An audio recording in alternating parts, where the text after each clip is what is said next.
We all go through life accepting what textbooks told us about the universe.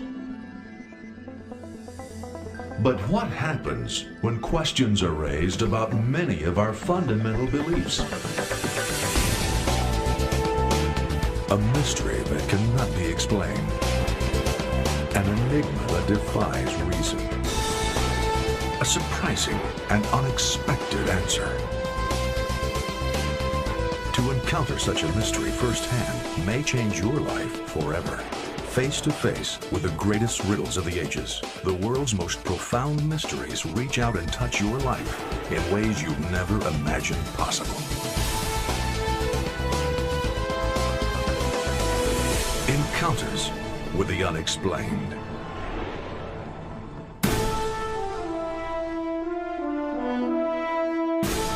What is there about this tiny sliver of land off the coast of Nova Scotia that would entice the wealthy and the wise to give up their fortunes, indeed their very lives?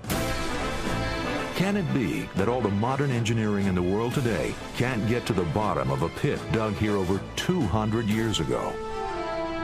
The Money Pit was no small feat of engineering. Whoever built it needed to have the technology, and he also needed to have the manpower and the resources. It would have taken at least 100 men several months to complete the Money Pit. The legends about the island are many. Some of the more famous ones are that the treasure will not be found until 7 people have died. As of to date, there have been 6 killed in the search. Perhaps the most famous legend is that no one will find the treasure until every oak tree on the island is gone. As of right now, there's one. What treasure is large enough to bring a young Franklin Delano Roosevelt to the island with a pick and shovel in hand? Or cause the great matinee idol Errol Flynn to leave the luxury of Hollywood for the cold and mud of an obscure island? Is this the repository of the world's greatest single treasure, or just some 18th century engineer's idea of a practical joke? Just off the coast of Nova Scotia lies a tiny blip of land called Oak Island. It would be hard to imagine a more nondescript piece of real estate. Yet here on this mile-long, half-mile-wide chunk of dirt that sticks up out of the Atlantic Ocean barely 35 feet, fortunes have been squandered, and so far, 6 lives have been lost. In search of what? That's one of the more amazing parts of this mystery. No one even knows what they're looking for. Oh, there are theories to be sure, but the bottom line is nobody knows. That's what makes the mystery of Oak Island one of the most convoluted, puzzling, strange, yet true stories we have ever encountered. It all began in 1795. A teenager by the name of Daniel McGinnis noted a depression under the outstretched branch of one of the large oak trees from which the island originally took its name. Daniel and 2 friends he had persuaded to join him quickly discovered that indeed someone at some time in the distant past had gone to a great deal of trouble to dig the pit they were now uncovering. Every 10 feet, they encountered another oak floor solidly anchored in the sides of the pit. By the time they had reached the 3rd floor, and in spite of dizzying visions of buried treasure, they realized they were in over their heads, both literally and figuratively. Curiously, that seemed to end the boys' adventure. They just gave up. For the next 7 years, the pit the boys had only begun to uncover lay undisturbed. But rumors abounded, some of them quite sinister. There was talk of a curse on Oak Island, which might not be as far-fetched as it sounds when you begin to learn a bit about the island's tragic history. Well, one of the main legends is that there is a pack of dogs on the island with fiery eyes that roam the island to protect the treasure pit. Also, a crow that may be the embodiment of some other spirit. Supposedly, he watches over the money pit. You've also got the legend that the treasure will never be found until 7 people have died. And so far, 6 have died.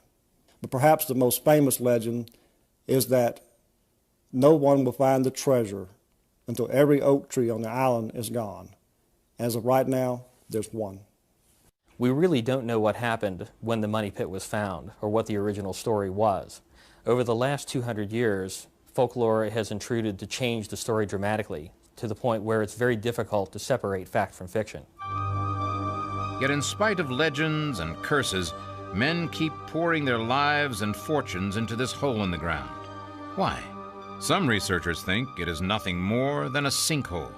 I don't think it was a sinkhole, I know it was, for the simple reason that Oak Island is no more than 500 feet from the mainland, where the mainland is peppered with sinkholes. I have been in several of them. If that's true, it's a sinkhole that has fooled a lot of people. The boys eventually convinced others that there was something of value buried on the island, and in 1803 they returned to the original pit, but as hired hands with the Onslow Company. The Onslow Company brought to the island a full complement of men and equipment, believing they could quickly find whatever treasure there was to be found.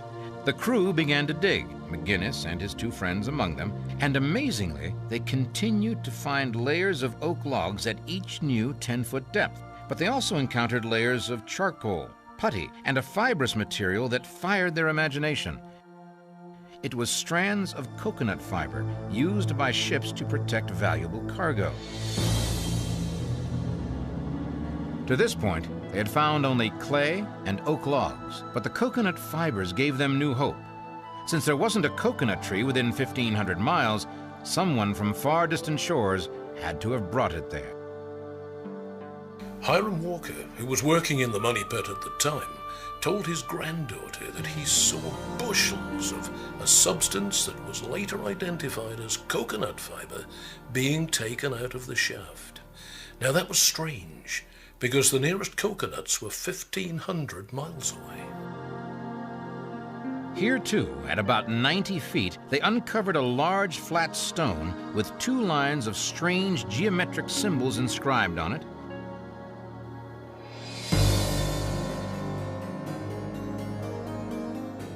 An inverted triangle, followed by an inverted triangle with two diagonal lines through it, followed by a slash with tiny circles above and below the line, another triangle, and a downward pointing arrow. The inscription was shown to a language professor at the University of Halifax, who translated the markings as saying, 40 feet below, 2 million pounds are buried. A translation that would be confirmed years later by a reference to Edgar Allan Poe. But that was not the only translation. The writing, translated to the English, is from the writings of the Coptic Christians. Now, the Coptic Christians were very early Christians, and they were lineally descended from the ancient Egyptians. The inscription is translated by Dr. Barry Fell, and it reads, "The people shall not forget the Lord. To offset the hardships of winter and the onset of plague, the Arif, he shall pray to the Lord." Now, and Arif was a sub-priest in the Coptic religion. Harry Marshall, who helped to carry the stone out of the shaft, said it was not like anything he'd ever seen in Nova Scotia. In fact, he thought it was a form of porphyry. Not very common, but you can find it in Egypt. Is it really possible that Egyptians reached North America in the distant past? How did a rare kind of rock found almost exclusively in Egypt find its way to Oak Island and into this enigmatic pit? The questions without answers keep mounting, yet it is only now that the mystery of the island really begins. When the Onslow Company reached the 110-foot level, an iron rod was used to probe beyond the log floor. But it would only go about a yard before it hit wood of another kind. Could it be the treasure chest? By the time they struck the object, it was too dark to work, so they quit for the day, believing that in the morning the treasure would be in their hands. Oak Island is in roughly the shape of a peanut, narrowing down to 400 yards at its narrowest point. The pit, now being called the Money Pit because of the many legends of pirate treasure that are part of the folk heritage of that area, lies just a few hundred yards from the shore near a small bay on the narrow end of the island. This proximity to the ocean seemed of little consequence as the men returned to the pit the next morning to claim their hard-won prize. Imagine their surprise and disappointment when they discovered the pit was filled with about 60 feet of water. Disappointed but undaunted, the men began bailing the water out with buckets, but it soon became apparent they were making no progress at all. They might as well have been trying to empty the Atlantic Ocean, which in fact they were, even though they didn't know it at the time. They even tried dropping a heavy-duty pump into the pit, but when they turned it on, it burst before the water even reached the surface. Then someone noticed that the level of water in the pit raised and lowered with the tide. Somehow, the hard clay of the island that had kept the Atlantic Ocean at bay for eons had sprung a leak. Without knowing it, the Onslow Company, in its efforts to get to the bottom of the puzzle, had broken a very old but very effective hydraulic seal. When they removed the tightly fitted oak platforms, especially the one just below the strange stone with its enigmatic message, some unknown mechanism let in the ocean. Others would later discover that it was planned that way, and with considerable genius.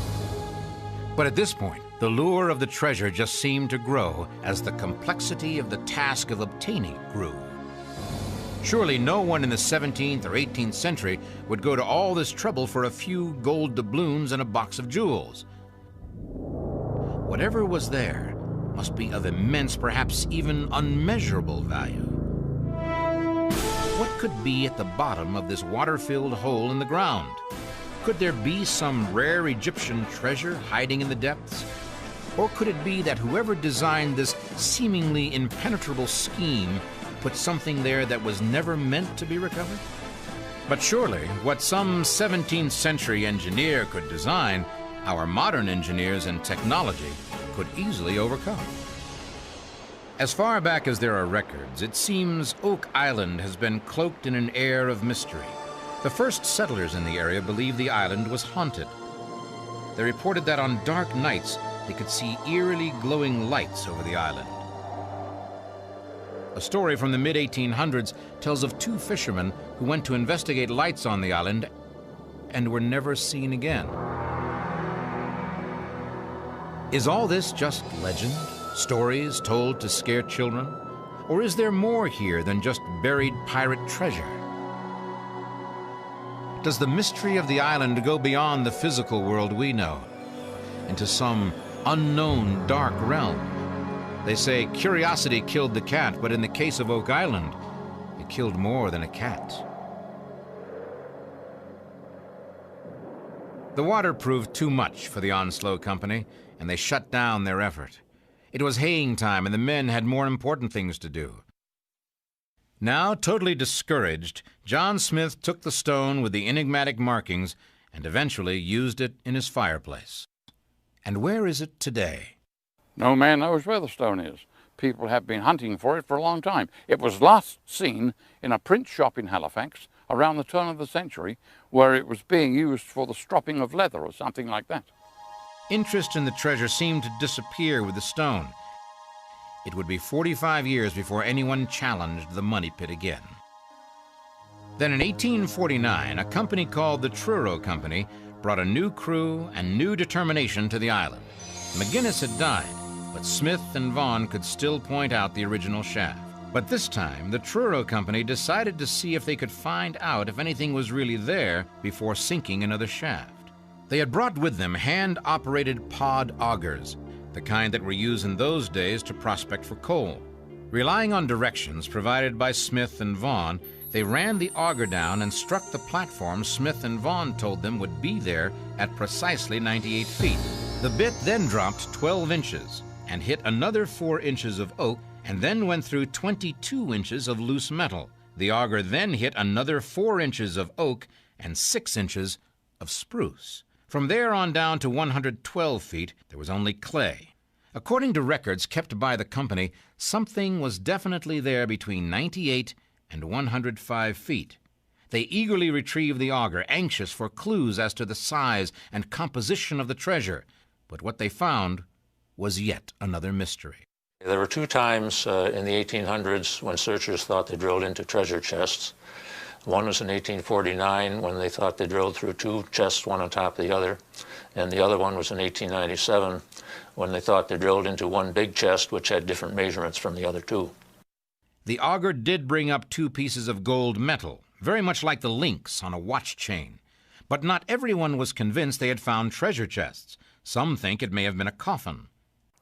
In my opinion, these two pieces of metal that were taken up in their core possibly, not probably, but possibly came from chainmail armor that the Arif may have been using. Because chainmail armor in those days, and before, 1,000 years before, was still quite popular. And they probably dressed him up after he died in chainmail armor and put him in his final resting place. It might indeed be possible to imagine the pit as nothing more than an elaborate tomb for some ancient religious leader. But there's more, much more to the story. A subsequent bore brought up something that was a complete surprise, a piece of sheepskin parchment with the letters V and W on it. The Truro Company believed they had encountered a vault containing a wooden box or boxes of some kind. This box, if it exists, is between the 154 and 161 foot level and is reputedly the place the auger found the parchment. But 10 feet below that, according to the company records, is an impenetrable iron plate. Who could have built such an ingenious masterwork? And what treasure could justify such an enormous effort? Gold, jewels, money, and what about the strange piece of parchment? When Dr. Burrell Ruth, a professor at Iowa State University, heard that parchment had been found in the money pit, he predicted that mercury would be found there too. Dr. Ruth, a chemical engineer, was an avid subscriber to the theory that Shakespeare was just a front, that it was actually Sir Francis Bacon that wrote the plays and poems attributed to Shakespeare. And Bacon had written on several occasions that mercury could be used to preserve almost anything of value, including manuscripts. So when Ruth heard about the piece of parchment that had come out of the pit, he concluded that this must be the repository Baconian scholars had been searching for centuries. Ruth thought it entirely possible that a hoard of manuscripts would be found there that would prove once and for all that Francis Bacon was in fact the author of the so-called Shakespearean works. We are inclined to write this one off as just idle speculation, except for a couple of nagging oddities that keep everyone guessing. For example, there's that business about the mercury. There has been confirmation that people years ago did use mercury for preservation. And the amount of mercury that must have been on Oak Island would have been enough for either smelting or some storage project that was pretty big. So far as anyone knows, Shakespeare was not a lawyer, nor well-traveled, nor educated, and he certainly lacked extensive life experience. Bacon, on the other hand, was all of those things, and in addition, was one of the leading scientists of his day. He would have the knowledge and skill to design and implement something as complex as Oak Island has turned out to be. Still, there is no direct evidence pointing to Bacon as either the author of Shakespeare's work or the designer of the Oak Island complex. But all of this only seemed to heighten the desire of the Truro Company to find out what was, in fact, in that hole in the ground. They decided to drill yet another shaft, this time to the northwest. Same solution, same result. At about 100 feet, water came rushing into the new shaft. This time, it took barely 20 minutes to fill the shaft. One of the workers on the island at the time discovered that there was an area along the beach where at low tide, water would bubble up from the ground. Of course, this was not natural. Apparently what he had discovered was an opening into one of the flood tunnels. They started investigating along the beach. They found that underneath the rock and the sand, there was a layer of eelgrass and coconut fiber, apparently set there to use as a filtration system. They went ahead and built a dam, a rock dam called a cofferdam. This held back the tide, and they were actually able to dig up the beach. As they did, they discovered that there was a series of box drains, approximately 8 inches in diameter. These box drains were like the fingers on your hand. They formed a fan. They converged into one central location, and apparently that's what the feeder tunnels were for the flood tunnels. Unfortunately, before they could find the point where they converged, a storm came along, an Atlantic storm, and destroyed their dam. The Truro Company was certain they had discovered the key to the Oak Island mystery. However, lacking the time and resources to rebuild the dam, the company decided instead to sink another shaft about 100 feet from Smith's Cove to intersect and plug the flood tunnel. But the men of the Truro Company hadn't even begun to understand the complexity of the task before them. Somebody had designed Smith's Cove as an enormous feeder system capable of taking 600 gallons of water per minute from the Atlantic Ocean into the Money Pit. The walls of this feeder system were 4 feet high and 2.5 feet wide at a grade of 22%. The Smithsonian Institute examined the fibrous material and determined that it was indeed coconut husks, and pointed out that it was especially resistant to seawater and might have been there in Smith's Cove for several hundred years. The company's idea of plugging the feeder tunnel was a good one. Unfortunately, they were only able to find one of the tunnels, and they weren't able to plug that one completely. Someone had built a complex system of tunnels, drains, and filters that worked on a simple principle that's known to every child. If you place your thumb over the top of a drinking straw and insert it into a glass of water, the water won't come up into the straw until you remove your thumb. And since we know how that works, the mystery is solved, right? Sorry to disappoint you, but even knowing how the flood trigger works, all the entrepreneurs, researchers, engineers, and treasure hunters over the past 150 years have so far been unable to put the water back in the glass. We can tell you, however, that like those who had gone before them, the Truro Company ran out of time and money and simply gave up. But what of more modern efforts to retrieve the treasure? Do we know yet what the prize is for which the treasure hunters have been willing to give up everything? Is it the treasure that still draws people to the Money Pit? Or is it the challenge of solving the puzzle? Are we any closer to a solution? Or does the Money Pit of Oak Island just generate more mysteries? Treasure hunters have continued to return to Oak Island at varying intervals over the years, and while some pieces of the puzzle seem to have fallen into place, no one has yet been able to reach the treasure, whatever it is. Divers have managed to go down as deep as 235 feet into a vast chamber beneath the area of the Money Pit. They reported V-shaped gouges extending upward, and while they couldn't see the bottom, they could stand on it. Several treasure seekers, beginning with the Truro Company, believe they have solved the riddle of the water trap, but the results of these efforts have always been either disappointing, strangely bizarre, or tragic. By the mid-1800s, 2 workers had already lost their lives. One was killed when a steam boiler blew up, another when he fell down a steep shaft. But not even the superstition that 7 people would die could keep the treasure seekers away. Tantalizing discoveries kept popping up, almost as if the island was teasing the treasure hunters, daring them not to quit.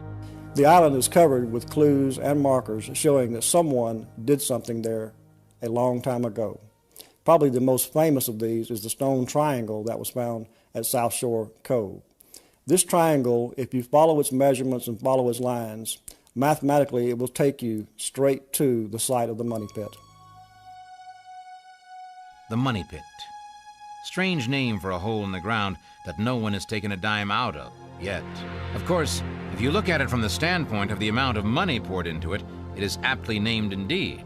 And even some of the world's most unlikely treasure hunters have been willing to contribute their share. Over the years, there have been many famous people associated with the search and the island. In 1909, Franklin Roosevelt became involved with the search. He bought stock in a company called the Old Gold Salvage Company. He actually made 2 trips to the island to participate in the search. Of course, they were unsuccessful, but over the years, even as president, he still followed events on the island. And as late as 1939, he hoped to return to the island, but the impending war in Europe prevented this. Roosevelt's effort was merely unsuccessful. Others have not been so fortunate. They come knowing the history, even the nature of the problem, but somehow they always seem certain that with the right tools and a sustained effort, they can succeed where all others have failed.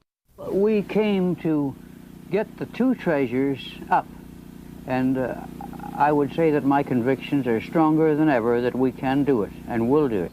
Robert Restall and his wife Mildred had lived exciting and adventurous lives. Among other things, they had been daredevil motorcycle riders.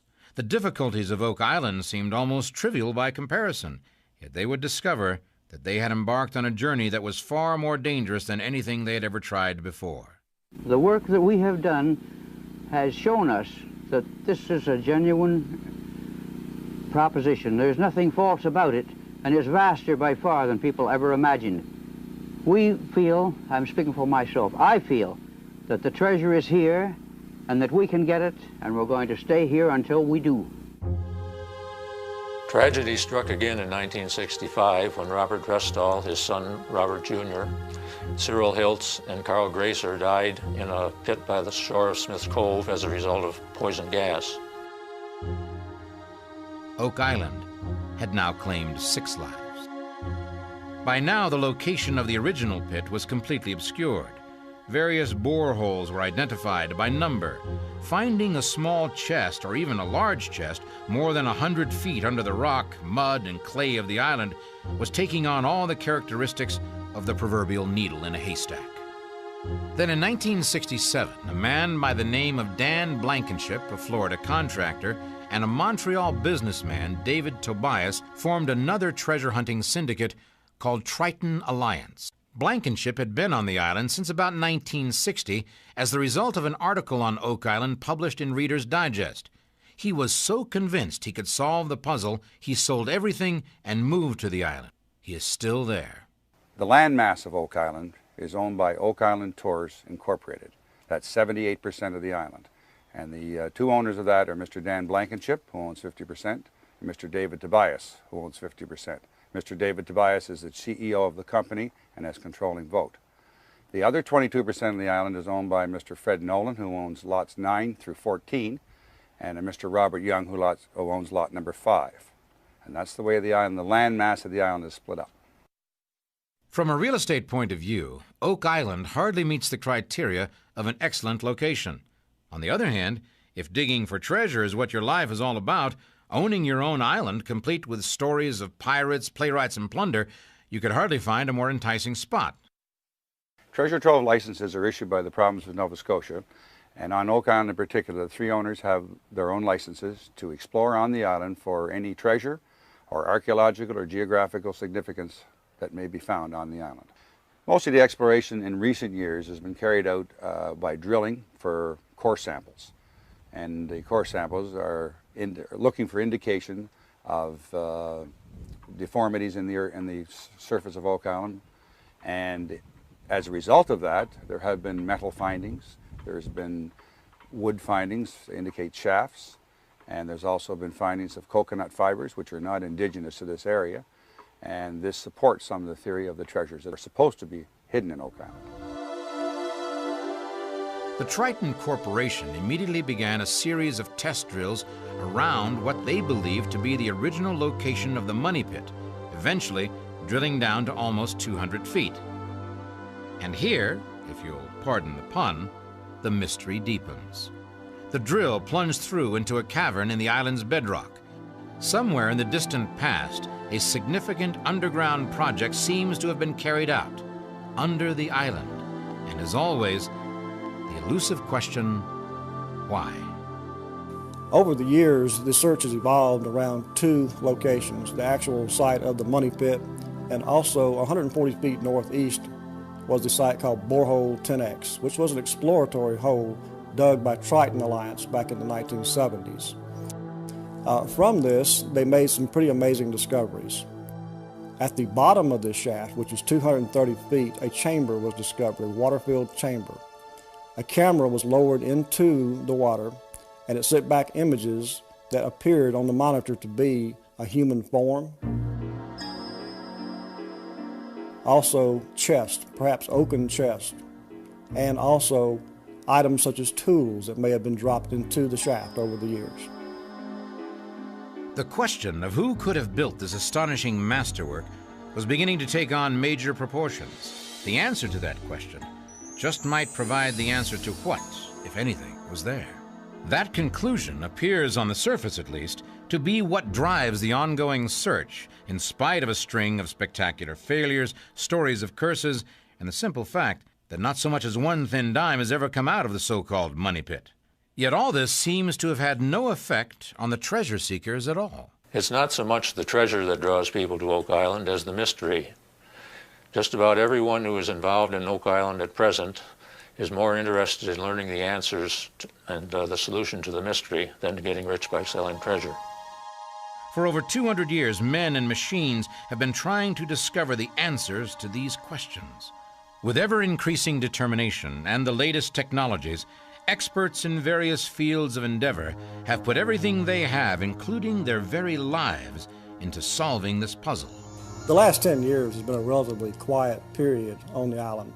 Probably the only thing of significance was in 1995. We did have a team from Woods Hole Oceanographic Institute, the same people that were involved in locating the Titanic. They spent 2 weeks on the island. Their survey of both the island and the bay surrounding the island certainly did nothing to discourage us that a treasure does exist on Oak Island. The most recent activity on Oak Island was in 1999, and we had a private company come in under contract with Oak Island Exploration Company, and they did drilling and core sampling to find any voids that may have been in the earth. This would indicate that some of the voids would be attributed to shafts, etc. That would indicate that there was some treasure or something hidden down there at one point in time. Could it be that the answer will be found by digging into history rather than digging on the island? Will finding out who was there and when tell us what might still be there? Is it possible the riddle was solved nearly half a century ago by a 4-year-old girl? Certainly one of the driving forces that keeps the Oak Island quest alive is the strange inscription on the stone discovered at the 90-foot level by those first diggers. In 1987, a retired senior editor of the National Geographic made an identical translation to the one provided by the Halifax University language professor. The editor said he simply applied Edgar Allan Poe's translation system from the gold bug. The symbol appearing most frequently will be an E, since that is the most frequently used letter in the alphabet. Here, it would be the 2 dots stacked vertically. The second word, then, is blank E-E blank. In a buried treasure, that can only be feet. We now have the symbols for F and T, which are also in the first word, obviously a number. The word 40 fits the letter placements, which now give you O, R, and Y. 40 feet below, and so on. That would seem to work. What's more, the message, along with the method of coding, strongly suggests a pirate treasure. But did pirates have the technology it would require? Could they get along with each other long enough to complete any sort of building project, let alone something as complicated as the money pit? Perhaps they were more resourceful than we have been led to believe. And there are other clues that have a pirate's touch. There are those stones in the shape of a large triangle that were discovered on the south shore, pointing like an arrow toward the treasure. But what if the copy of the transcription on the stone is a hoax? There's actually no evidence available to support any interpretation of the inscription because we don't have the actual inscription. It was never written down. It was lost before it was ever created on any documentation. I believe that the actual inscription we have today is a forgery created by a later writer. What if Harvard professor Barry Fell had the correct translation? What does that tell us is at the bottom of the money pit? I believe that when the Arif died, his people decided to bury him in a tomb. They found a very huge pit, it was 100 feet deep, and they just kept away from it. It was a sinkhole. Earlier religions, including early Christianity, believed that the answer after death was to go down to the river of life. And I believe they put him down to what they considered the river of life. They put the stone on top of him, and then they filled it in gradually, and about every 10 feet, they wedged timbers into the walls of the pit so that the combined weight of the earth would not collapse the tomb itself. That's an interesting theory, but many experts believe it ignores too much hard evidence of actual treasure. Take, for example, the potsherds and traces of mercury. At the time, liquid mercury was used as a preservative for documents. Also, the small piece of parchment that was discovered on the end of a drill bit. If you were really intending to bury a treasure and have no one else ever find it, why would you leave so many surface clues? The original builders left a noticeable depression in the earth. Legend holds a block and tackle was left hanging from a tree branch directly over this depression. That's like putting up a neon sign that says, "Hey, dig here." In addition, oak logs were buried every 10 feet in the shaft. It was almost like a signpost that read, "You're on the right track to find the treasure." Then buried at 90 feet, the builders left an inscription that's been translated to read, 40 feet below, 2 million pounds are buried. In other words, keep digging. Just a few feet below the inscribed stone was where the first water trap was triggered. Oak Island is like a puzzle, and once you become involved in trying to solve the mystery, it becomes an addiction. That certainly seems to be the case, and not all the pieces of this particular puzzle can be found in the Money Pit. Mr. Fred Nolan, who has quietly purchased a small portion of Oak Island, has taken a more archaeological approach. Mr. Nolan has identified 4 10-ton boulders which he says are deliberately placed to form a huge cross. At their center is a large sandstone. Many people believe this is a credible theory, but over the years, many theories have been put forward as to who may have constructed such an elaborate system. Take, for example, an enterprising engineer by the name of Edwin Hamilton, who spent 4 years excavating the island prior to World War II. The original burying of the treasure there probably at that time was quite an engineering feat, and I doubt very much if it could have been carried out by pirates or a pirate crew. The fact that they used water for flooding and that hydraulic engineering was involved would lead me to believe that it was French in origin rather than British, and that it was very likely to be the treasure from Louisbourg that might have been buried there by the men that left Louisbourg along with the treasure on the 3 vessels. They were capable of such work. It's a possibility since the fortress of Louisbourg is just a 2-day sail away from Oak Island. Louisbourg was a large French outpost on the northern coast of Nova Scotia. It served as a challenge to British colonialism in the New World. At one time, it was the 3rd largest seaport in North America, behind Boston and Philadelphia. But the fortress fell to the British in 1768.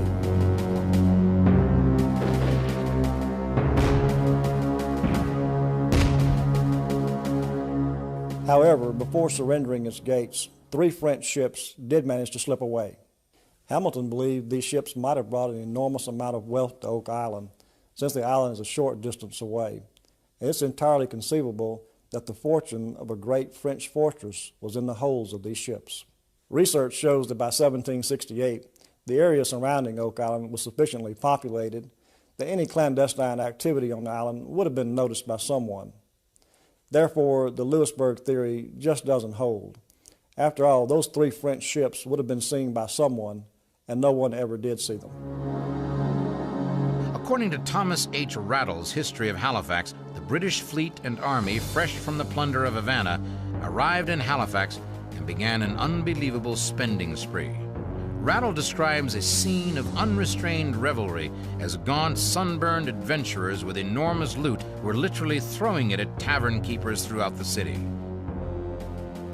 It is possible that the British Army and Navy dug the Money Pit as a place to hide the untold wealth plundered from Havana. Certainly they had the manpower to do it, and under the strict command of hard-bitten professional officers, the task might well have been accomplished. And by any measure, the amount of plunder, if indeed it came from Havana, would make it worth the effort.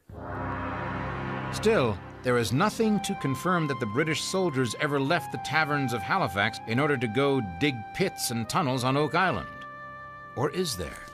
In the late 1930s, a 4-year-old girl named Peggy Adams, who lived on the island with her parents, claimed to have seen something very strange. Mama, come and see! Come and see! Honey, stop shouting. What are you talking about? Come with me, Mama. Wait. I'll tell you. They're right here, Mama. Soldiers in red coats. Red coats? Sure, honey. And you brought me all the way out here in this cold.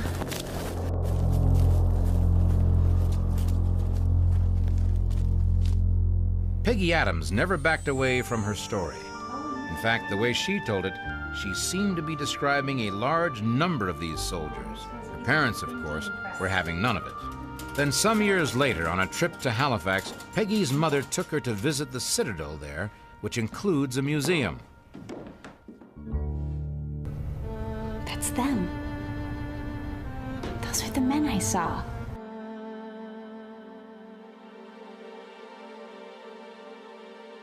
What Peggy saw was an effigy of a British soldier in the uniform that was standard in the British Army from 1754 to 1783. Could it be that a youngster of 4, innocent of greed or avarice, actually witnessed a ghostly watch that returns from time to see if their plundered treasure still lies safely at the bottom of the money pit? Too far out? Probably. But remember, in over 200 years, and in spite of the expenditure of tens of thousands of man-hours and millions of dollars, scientists and scholars have yet to come up with anything that is any more conclusive.